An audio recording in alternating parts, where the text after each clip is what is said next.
Hello दोस्तों, आइए आपके बीच एक और नई कहानी लेकर आए हैं।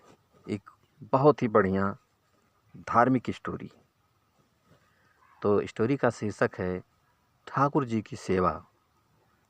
तो चलिए हम इस कहानी को स्टार्ट करते हैं।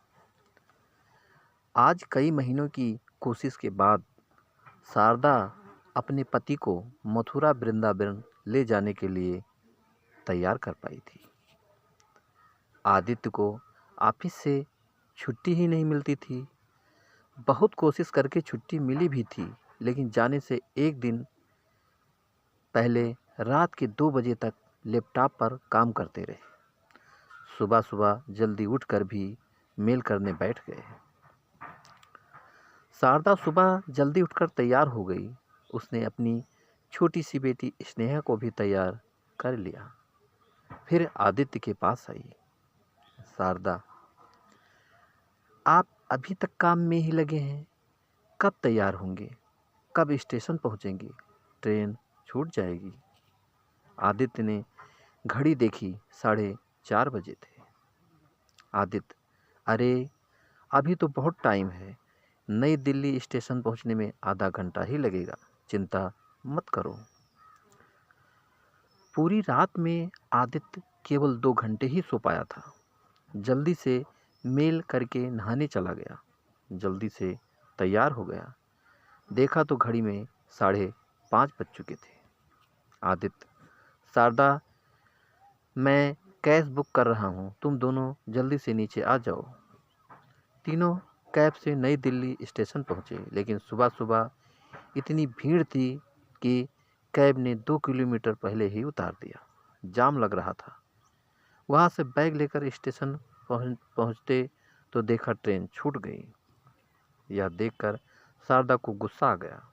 शारदा, क्या फ़ायदा हुआ? छुट्टी भी ली, फिर भी ऑफिस का काम करते रहे। कहीं जाना हो तो ऑफिस वाले पीछा ही नहीं छोड़ते।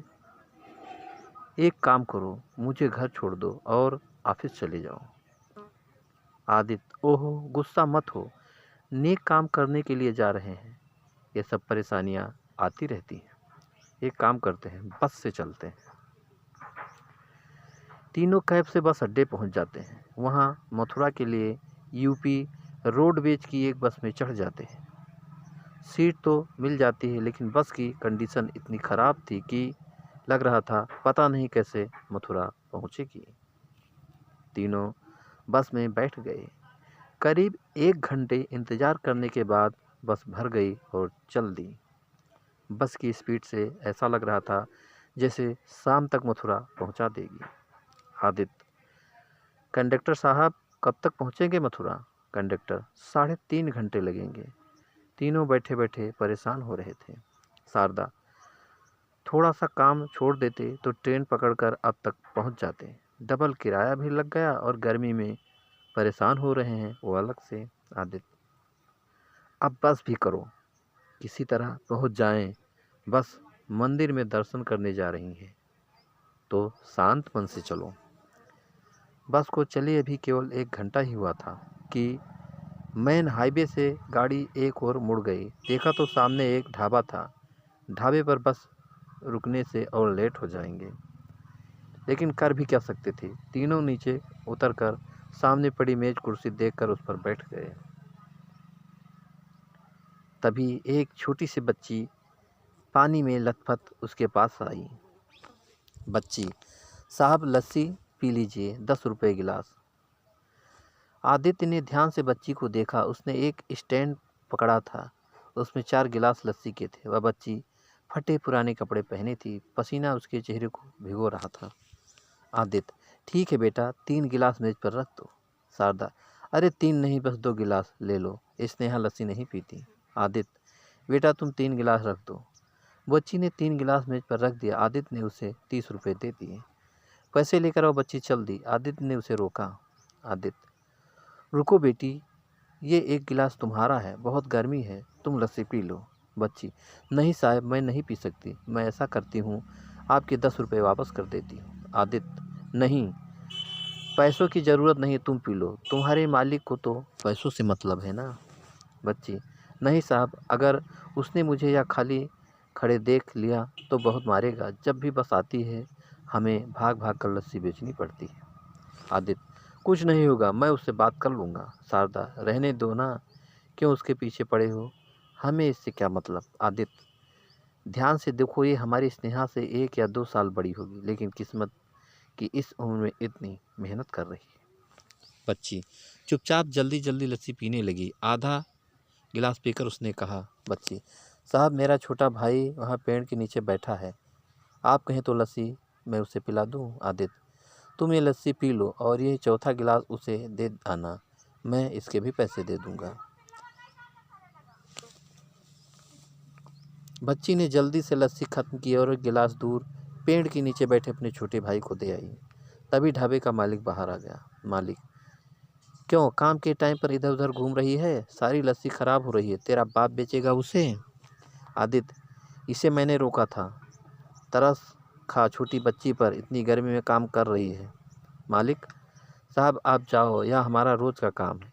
इसका भाई भी नखरे करता था, मैंने हाथ पैर तोड़ दिए, अब बैठकर भीख मांगता है। आदित्य को बहुत गुस्सा आया, लेकिन वह पत्नी और बच्ची के कारण चुप रहा। बच्ची, मालिक गुस्सा मत करो, मैं अभी लस्सी बेच देती हूँ। दोनों चले गए।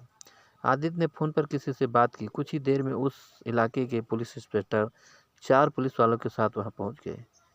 बच्चों से काम करवाने के कारण ढाबे के मालिक को गिरफ्तार कर लिया गया।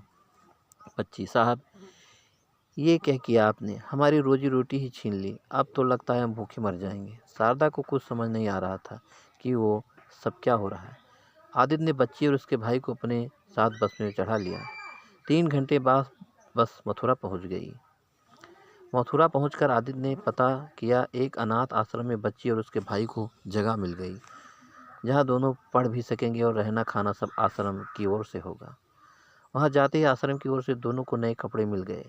वहां से निकलते समय बच्ची ने आदित्य के पैर पकड़ लिए।